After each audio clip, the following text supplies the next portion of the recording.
Well, siguro tanongin ko muna si Tata. Kanina kasi parang nabanggit nyo na nasa minimum na kayo, di ba? Sa minimum security. Opo, Your Honor. So, ang ibig sabihin ng minimum security is, ano bang ibig sabihin nun? Medyo malapit ka na. Malaki na po ang detention po. So, malapit ka ng lumaya, in other words. So, ilang taon ang hatol mo? 21, according sa affidavit mo? 21? Bali, 6 years to 12 years na po yung sentensya ko. Tapos, may violation po ako. Tumakas po ako. Tapos, nagkaroon na naman ng violation itong tatlong Chinese. Oo. Sa totoo lang, 6 years to 12 years na po. Tapos, naservisyohan ko na po yung lahat. Tsaka yun na lang ang binubulo ko yung ngayon. So, in other words, Chinese. Malapit ka na rin lumaya. Opo. Kasi 3 years and 6 months and 1 day ata yung ano mo, di ba? Opo. Yung penalty sa inyo. Ganon din si Andy. Andy, ganon ka din.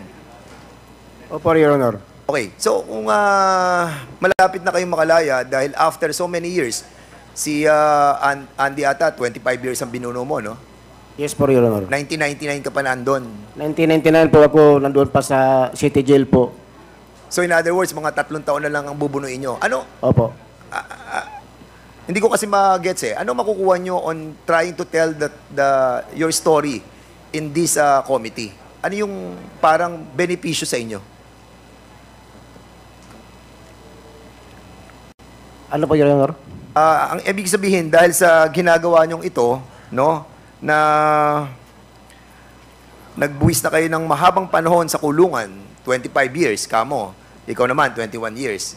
So, magbubuno na lang kayo ng another, more or less, mga 3 taon. Laya na kayo. Kasi sa pagsasabi nyo ng totoo ngayon, o na sinasabi nyo na totoo, maaaring malagay ang inyong buhay sa kapahamakan. At maaaring malagay din ang pamilya nyo sa kapahamakan. Bakit nyo ginagawa ito?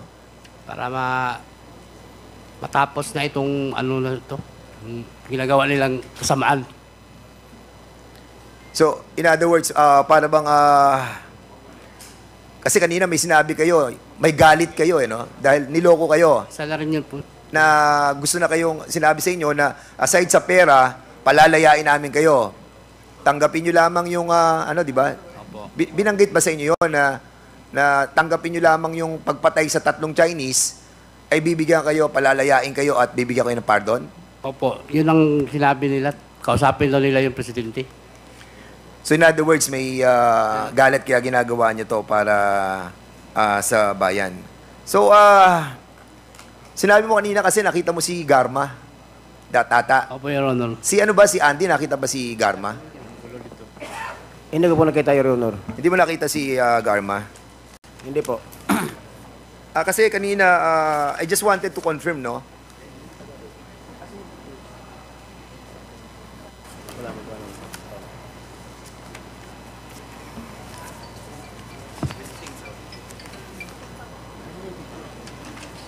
Ito.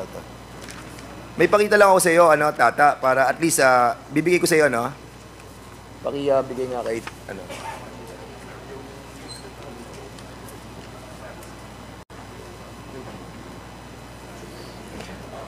Tata, tingnan mo mabuti yung mga pictures na nandyan.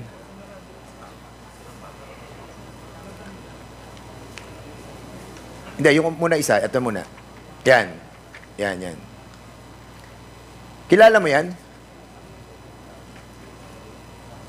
Opo, Your Honor. So, we just wanted to confirm, Mr. Chairman, that yung binabanggit niyang si Royina G. Garma ay yung pong former na CIDG ng Region 11. Am I correct? Tama po ba to? Opo, Your Honor. At alam mo rin siya na nasa PCSO na siya? Opo, Your Honor. Okay. At alam mo rin ba na si Art Narsolis ay nasa PCSO din? Hindi po. At hindi mo rin alam na, well, siguro, probably, mamaya, pinapiprint ko pa eh. I just search, na nakita po natin that may kaso rin si SPO4 Narsolis sa PCSO that was exposed by Mayor Cebu Mayor Tommy Osmeña. And we wanted to find out later para mapakita po natin that yung si SPO for Art Narsolis ay kasama pa rin talaga ni Garma pagdating sa PCSO. So, isang pangalawang picture na pakikita ko sa iyo. Yung isang picture. Kasi binanggit mo tong si Napolcom Commissioner kasi siya ngayon eh. Yung tinitingnan ko affidavit mo, si Edilberto Leonardo, former RDCIDG siya ng 11, Region 11. Opo. So, kilala mo itong mukhang to? Itong, Opo. so, will you confirm that this is the person that you are mentioning in your affidavit? Opo, si Sir Leonardo Edelberto po. Okay. Colonel. Thank you. Yung sa ikatlong picture na gusto ko pakita sa iyo, ito yung sinasabi mong si Superintendent Gerardo Padilla. Will you confirm that this is the same person that you are mentioning in your affidavit? Ito rin yung minamention mo?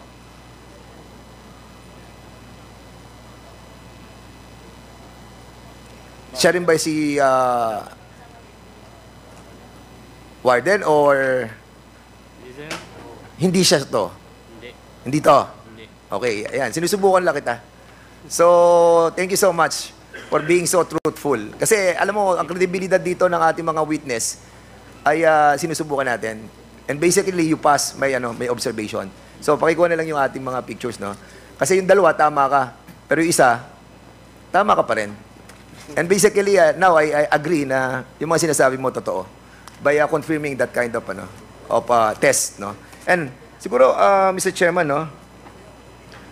Tingin mo ba nagkaroon ng halaga ang buhay mo ngayon? Dahil sa haba ng panahon na nilagay nyo sa kulungan, masasabi mo ba na ang buhay nyo ngayon na nagkaroon ng halaga? Opo, Your Honor. Okay. Sino pumatay kay Jackson Lee? Ako po, Your Honor. Okay. Hindi nyo alam ang pagkakakilala ng taong si Jackson Lee. Hindi mo kilala. Basta alam mo lamang, Chinese drug lord siya, pero hindi mo alam that he was also involved in the drug shifting and making shabu. Gumagawa sila ng shabu doon sa floating. O ibig sabihin, sa lawa, sa dagat. At na-involve siya doon kay Wen Xiongling. Hindi mo alam yun, no? Opo, Your Honor. Basta't ang alam nyo, yung tatlo, binigay sa inyo, tapos kailangan patayin dahil sa pera. Opo, Your Honor, kasi yun ang subject yun. Okay. Yung perang kanina kasi, hindi ko alam kung natanong na to, pero yung tungkol dun sa pera na binigay sa asawa, kanina, if I remember right, kung naalala ko, no? So, hinulog sa bangko. Sino naghulog sa bangko? Yung sa iyo ba o yung sa iyo? Bali yung sa akin, sir, pinatabi ko muna sa anak ng asawa ko. Okay. Ang pagkakaalam ko, parang dineposit nila sa bangko muna. So, pagkakaalam mo, dineposit muna nung anak ng asawa mo. Opo. So, meron ka kayang makakausap mo kaya sila record about the bank account na nang hinulog yung 1 milyon? Mahirapan tayo, sir, kasi matakutin din yun, sir, ba? Okay, so thank you so much for that, Tata, no? And siguro, Mr. Chairman, for the meantime, ay na-test na po natin yung credibility ni Tata at I'm satisfied. Thank you so much for that. Okay. Thank you, Congressman Fernandez. Let me remind our honorable members na dalawa ho yung ating topics for today. Ito ho, after the first topic, there are 3 more interpellators left, no? And then after the 3 interpellators, we will shift to another topic this afternoon. So the next to interpellate is Chairman Paduano. You are recognized. Thank you, Chairman. Anyway, yung mga mentioned names ng dalawang witness natin na move na po to invite them to the next hearing. Ito lang po, maiksi lang, no? Isang subject lang. Yung Major Fortaleza. Why I am interested with Major Fortaleza? Because this Major has a case in Bacolod City that was 2003 and he was convicted, no, in a crime of kidnapping with double murder. So, And you mentioned that Fortaleza, dito sa Salaysay, paragraph 3, Tata, you mentioned that number 16, nung papalabas kami ng gate, narinig ko yung isang empleyado na puntahan si Fortaleza, Major Fortaleza. Sabihin niyo na may dalaw siya. Ang classmate niya na si Garma. Ang Garma na tinutukoy ay si Lieutenant Colonel Riena Garma na sa pagkakaalam ko ay taga CIDG. Tama? Opo, Your Honor. Matatandaan mo ba kung sino tong empleyado? Matagal na po, Your Honor. Hindi ko na matandaan po. Pero gaano kalayo sa'yo? Malapit lang. Malapit lang kasi papalabas din po ako. Nasa lubong ko, tumawag yung OD, parang OD yun. Nasa, ano kasi siya, sa labas ng control gate. Patawag si Fortaleza, may dalaw siya. Ang classmate niya, si Karma. Okay. Yun lang ang- Now, Mr. Chairman, why I'm asking this? Because in the affidavit, Tata, though he mentioned about Garma, o former Colonel, Lieutenant Colonel Reyna Garma, ay hindi po may establish na nag-usap kayo, di ba? Narinig mo lang at nakita mo siya. Nung pagkakita mo ba kay Lieutenant Colonel Reyna Garma, saan siya that time? Parang doon sila pumunta sa documents section. Doon pinalabas si Fortaleza. Pinalabas si Fortaleza. Opo. Pero si Garma nakita mo rin doon. Papunta daw, nasa documents na po. Hindi ko nakita, pero... Hindi mo nakita. That's why, Mr. Chairman, I joined the manifestation and the motion of Congressman Pimentel kanina that Major Fortaleza should be invited in the next hearing. Because my initial information, and he's so vital in this investigation, Mr. Chairman, because my initial information, Major Fortaleza is a classmate of Lieutenant Colonel Ruyena Garma. Magkaklase po sila sa academy. Now, sa affidavit mo, sinabi mo na habang nasa Bartolina kami, si Jimmy Fortaleza ang nagbibigay sa amin ng kanin, ulam, sigarilyo at coke. Tama? Opo, Your Honor. Okay. Ito, ilang beses ba nangyari ito? Bali siya po ang naging timon namin doon, sa amin ng pagkain, kada araw. 3 beses sa isang araw. 3 beses sa isang araw. Opo, inatira kami ng pagkain. Kailan yun nangyari? Yung pagkatapos ng nangyari yung ano. Pagkatapos ng napatay yung 3 insect. Opo. Oh, sige. Anyway, sabi mo dito, nagbibigay siya ng sigarilyo. Oh, just to test your no. Because we will, imbitahan din namin si former Major Jimmy Fortaleza. Anong sigarilyo?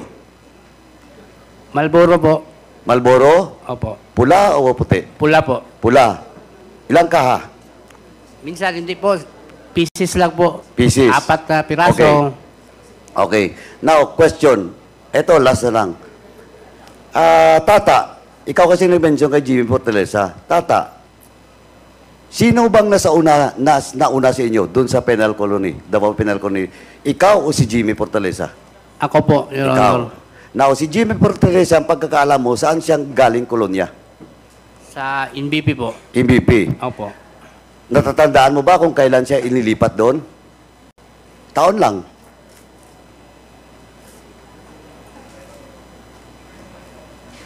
Parang 2015 yata yun. Hindi ko 2015. Ang nangyari is August 15. Tama?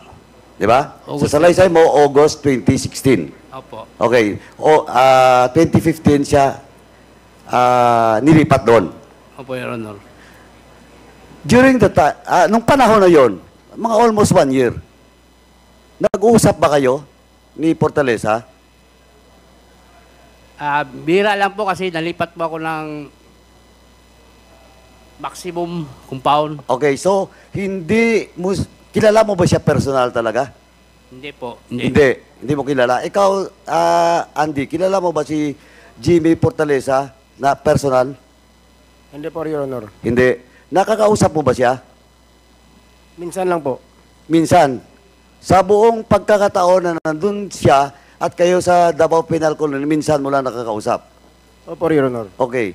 Now, again, Mr. Chairman, this needs talaga that kailangan talaga natin na si Fortaleza will be invited in the next hearing dahil yung diretsong link between the two is only Jimmy Fortaleza. Kaya, Mr. Chairman, Tata, again, tatanungin kita, ulitin ko. Hindi mo personal na kilala si Jimmy Fortaleza. Opo. Now, si Jimmy Fortaleza ba, nakasama doon sa pagplano nyo dito? Yun po ang sa pagkakaalam ko po kasi may instruction sa kanya na yung mga bata dyan, ikaw lang bahala magtingin dyan sa Bartolila pagkatapos ng trabaho.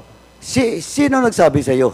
Basta narinig ko lang po sa So, Usapan. narinig mo lang sa usap-usapan Po. na ang bilin sa kanya na siya na bahala sa mga bata. Opo, Your Honor. Sa inyong dalawa. Opo, Your Honor. So, si Jimmy Fortaleza, hindi nyo nakasama talaga para pagplanuhan ito. Hindi po. Andy. Please. Hindi po, Your Honor. Okay, thank you. Mr. Chairman, lastly, Mr. Chairman, I just want to establish that yung missing link between Garma and this crime is Jimmy Fortaleza. And ang problema dito is, yung witness natin, si Tata at saka si Andy, never talk to Jimmy Fortaleza with regards to this. So again, Mr. Chairman, I hope on the next hearing, si former Major Jimmy Fortaleza will be present in the next hearing as per motion made by Congressman Johnny Pimentel. Thank you, Mr. Chairman. That's all. Thank you, Congressman Paduano. The next to interpolate is Congressman Arrogancia. You're recognized. Thank you very much, Mr. Chairman. Ang aking talong ay itutuon ko kay Leopoldo Ontalan Jr. Leopoldo Ontalan Tan Jr. Tata, matanong ko lang, ikaw ba ang pumili kay Ginoong Fernando Magdadaro dito sa ginawa niyong trabaho sa Davao Penal Colony? Opo, Your Honor. Bakit siya ang napili mo sa dami ng inmates na naroon sa loob? Kasi nakilala ko na po siya na trabaho niya talaga yan. Sa experience nyo ba ang dalawa, yung ginawa niyong trabaho doon sa tatlong Chinese nationals, nalaman mo bago mangyari yung sa tatlong Chinese nationals, yung trabaho ninyo, may dati na ba kayong ginawang trabaho sa loob ng kulungan? First time pa ho yun. Pakiulit po. Yun pa lang po, yung sa mga Chinese. Yung pa lang po sa loob sa Chinese. Pero ito po bang kalakaran ganito, matagal na po bang nangyayari sa loob ng kulungan? Ang alam ko po sa iba't ibang mga jail po nangyari. Diyan, una po nangyari yan sa amin. Okay. Hindi ka ba natatakot na po pwedeng yung ginawa mong paglabas sa ngayon, hindi ka ba natatakot na baka mamaya yung pamilya mo ay balikan? Natatakot din na naman po. Natatakot ka. So, ibig sabihin, dilabas mo itong nalalaman ninyo na personal yung ginawa kahit na alam mo na ang kapalit ay ang kaligtasan ng iyong pamilya. Hindi ka ba natatakot na ang inilagay mo o ang sinabi mong pangalan ay ang dati nating Pangulo na hindi biro ang laki ng pagkatao ng ating dating Pangulo?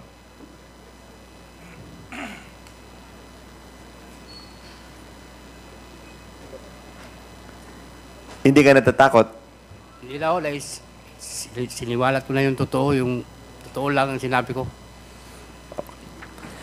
Bago ka nalagay sa kulungan, ano dati ang iyong trabaho? Driver po ako, pamasala ng jeep, Saan pong lugar? Davao po. sa Davao. Ibig sabihin po, lehitimong taga Davao po kayo. Opo, Your Honor. Ano po ang naging kaso nyo? Bakit po kayo nakulong? RA 9165 po, possession. Sorry po, pakiulit. RA 9165, illegal drugs po, possession. Illegal drugs. Opo. Paano po kayo nagsimula na mapunta sa pagpatay? Unang beses nyo lang po ba itong ginawa, ang pagpatay sa loob ng kulungan? Unang beses lang po kasi gusto ko rin makalaya po sa pangako nila. So umaasa po kayo na makakalaya po kayo. Opo. Ito pong paglabas ninyo ngayon sa pag-testify o bilang maging witness, may pumigil po ba sa inyo bago po kayo lumabas sa ngayon? Wala po. Wala pong pumigil sa inyo. Wala pong tumawag sa inyo. Wala po. So ibig sabihin po, kayo ay talagang voluntaryo na pumupunta po dito. Opo. So yun lang po, Mr. Chairman. Maraming salamat po. Thank you, Congressman Arrogancia. The second to the last to interpolate on the subject matter of extrajudicial killings is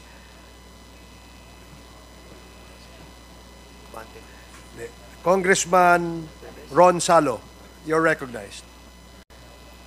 Maraming salamat po, Mr. Chair. Mr. Chair, at the outset, allow me to express my heartfelt thanks to the Committee on Human Rights and the Quad Committee and the House leadership for finally the voices and cries from the grave of around 30,000 Filipinos, including foreigners, who were killed or murdered during then President Duterte's bloody war on drugs are being heard. 30,000 families and loved ones who are left behind are still nursing their wounds and are crying for justice. Indeed, there is God who sees everything and will make to account anyone for his or her misdeeds and accords justice to the victims. Mr. Chair, tanong ko po kay Mr. Leopoldo Ontalan Jr., just clarification dahil klarong-klaro po yung kanilang sinumpang salaysay at kailang mga pag-witness sa pagtitistigo po rito ni Mr. Fernando Magdadaro. Klarong-klaro po yung binabanggit po nila. Clear yung accounts kung paano po yun nangyari. Ngayon, just certain clarifications. Mr. Leopoldo Antalan, Tata, nung binanggit po ninyo, gabi po ito nangyari nung pinatay po ninyo, tama ho ba? Opo, Your Honor. Mga anong oras po yun? Mga bandang alas 7. Alas 7 Masyado alas 7. Pwede mo bang may lahad? Gaano kalaki ba yung selda po, yung Bartolina selda? Maliit lang po. Maliit lang. Pero Bartolina. kasya po kayo doon, 5 po kayo na nandoon, tama ho ba? Opo, pero masikip na kami dahil dito na kami sa may Anidoro, kami dalawa. Ayaw kasi nilang palapit sa amin. Kaya dito kami sa may bandang Anidoro. Open kasi yung... Sa may bandang Inodoro kayong dalawa ni Mr. Fernando Magdadaro, pero yung tatlong Chinese na sina Cho Kin Tong, Jackson Lee, at Peter Wang ay nandun po, kasama pa rin po ninyo pero nakahiwalay po sila. Opo. Noong mga ganong alas 7 ng gabi, gising po kayo lahat po noon. Tama po ba? O may natutulog na nakahiga? Naghahapunan po sila, kumakain sila. Kami nakatingin lang sa kanila. So kasalukuyan po silang kumakain. Opo. So nung gawin po ninyo yung pagpatay, kasalukuyan po silang kumakain po noon. Hindi, pinatapos muna namin kumain sila po at saka nagsigarilyo ng isang stick tapos yun na. Gaano po katagal yung proseso ng pag-execute po ninyo? Matagal-tagal din po kasi matagal ko pong natumba si Wang kasi malaking tao po. Tsaka maliit lang po yung gamit ko. May bang mga sounds na naganap? Nagsisigawan na po sila. So kung nagsisigawan, may nakakarinig po ba dito? May mga nakarinig po, mga kasamahan namin katabi ng silda, yung Bartolina. Kasi anim na silda yung Bartolina. 1, 2, 3, 4, 5, 6. At yung ibang mga Bartolina, may mga laman din po na nandoon? Meron din. So sila lang po yung nakakarinig. How about yung mga official po ng colony? Wala pong, hindi nila marinig kasi makapal kasi yung, Bartolina. Makapal yung Bartolina. Opo. Okay. And, nabanggit po ninyo na dito sa pagpatay po ninyo kina Cho Kin Tong, Jackson Lee at Peter Wang, na-convict po kayo. Opo. So, ibig sabihin, dumaan din po sa proseso at napatunayan na talagang pinatay po yung tatlo. At kayo po yung pumatay. Bale, nag-plead guilty po kami. Inamin namin. Inamin po ninyo. Dahil po sa pangako nila na tutulungan nila kaming lumabas pagkatapos ng... May manifest, Mr. Chair, that this is what you call judicial notice. Mayroon na pong desisyon ng korte, so klaro na po na naganap po talaga yung pagpatay at sila nga po talaga yung pumatay. At sila na rin po ay na-convict, kaya klarong-klaro po yon, the truth has already been established na may pinatay po nila yung tatlo, and mayroon na pong sentensya and they're currently serving their sentence. So, that's what we call judicial notice. Ngayon, ang tanong ko po, Mr. Untalan, gaano kalayo po yung Bartolina sa investigation section? Malayo po. Nasa labas ng compound. So, after po ninyo na gawin po yung pagpatay, ilang minuto ba umabot po yun?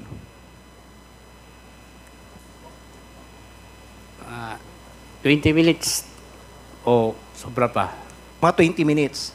And later on, after 20 minutes, mga ilang minuto bago dumating po yung mga opisyal po ng penal colony. Sandali lang po sila. Andyan na kaagad. Nandun na kagad. Opo. Ano po yung una nilang reaksyon? Bali, binuksan nila yung pinaka-main ng pintuan ng Bartolina. Pumasok si Sir Puro at saka si Superintendent Padilla. Si SPO4 Arthur. Wala po. Sino po ulit? Mr. Puro at saka si Superintendent Padilla. Sila pong dalawa yung pumasok. Opo. Opo.